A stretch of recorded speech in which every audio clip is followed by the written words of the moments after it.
New unemployment numbers are in, and they show kind of a fresh picture of the economic toll that's happening because of the COVID-19 pandemic, not only in our region, but also in the state. The Tennessee Department of Labor and Workforce Development reported an uptick in filings for unemployment aid today.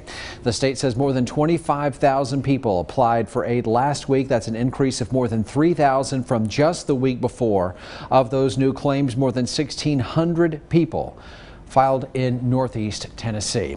All right, Jeff Keeling has been working through the day, going through the unemployment data and looking for kind of what's happening here in Northeast Tennessee. You've been monitoring since the pandemic began. $600 weekly federal benefits are possibly ending very soon for a lot of people here. What are you finding in these new numbers, Jeff? Well, you know, the numbers spiked. We hit a high of new weekly claims April 4th and ongoing claims April 25th, and they went down quickly after that for a little while, but they have flattened. And honestly, new claims have risen. And, you know, a lot of people are still seeing stores closed as, you know, the economic toll of this is continuing now. Ongoing claims first. These are the claims that have been, you know, maybe some of these since March. And you've been watching the rate of decline. How slowly have they declined? Slowly.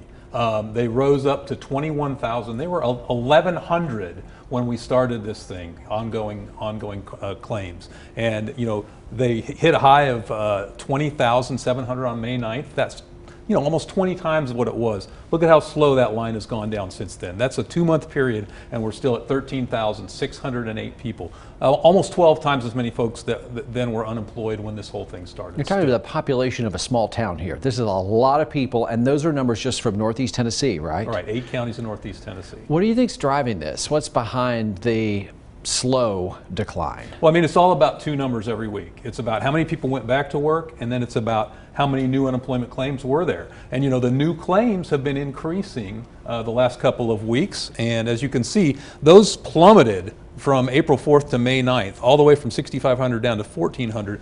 But since then, they've just kind of stagnated. And last week, they were up 46% from the week before. So as long as people keep getting laid off, you know, there's going to have to be a whole lot of new jobs created or people brought back to work to get that other number that's at 13,600 to go anywhere near the 1,100 that it was before.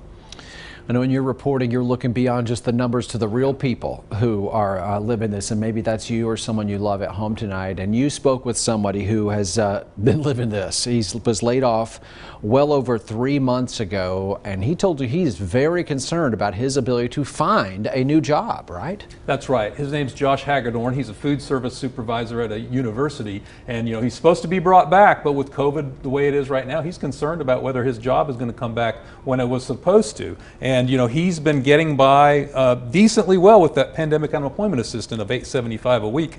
But if it goes down to the $275 a week in Tennessee, he's going to have a very hard time. And he's got a message for Congress. You know, he says people may not need $600 extra a week, but they really want that gap bridged.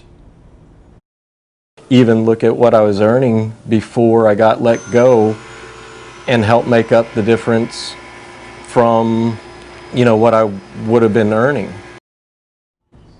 You know, I think for him, you could hear it in his voice. He just wants a shot, just wants to go back to work.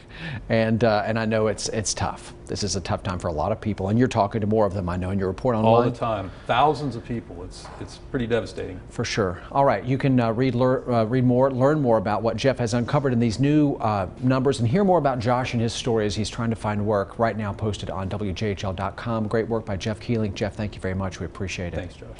All right. Still ahead.